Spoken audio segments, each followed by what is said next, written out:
সত্য লুকিয়ে রাখতে বাধ্য হচ্ছে কম্পাস, কারণ ওকে দিয়ে কেউ এক গোপন কাজ করাতে চাইছে, আর মুখ খুললেই তার বাবার সাথে দেখা করার সুযোগ বন্ধ হয়ে যাবে। ঠিক তখনই ঋতুজা কম্পাসকে একটি রহস্যময় কাগজ ও ময়ূরের পালক দেয়। আগুনের তাপে কাগজে লুকোনো ডিটেলস ভেসে ওঠে, যা দেখে কম্পাস বুঝতে পারে তাকে মালয়েশিয়া যেতে হবে। কিন্তু টাকার অভাব, তাই ঋতুজা সাহায্যের কথা দেয়।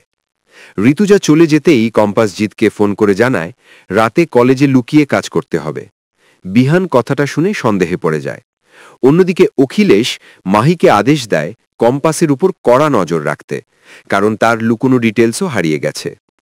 রাতে কম্পাস কলেজে ঢুকতেই বিহান তাকে অনুসরণ করে। মেঘ বিষয়টা টের পেয়ে বিহানকে ফেরাতে ঋতুজার ফোন থেকে অভিনয় করে জানায় ঋতুজার শরীর খারাপ, সে শুধু বিহানের নাম করছে।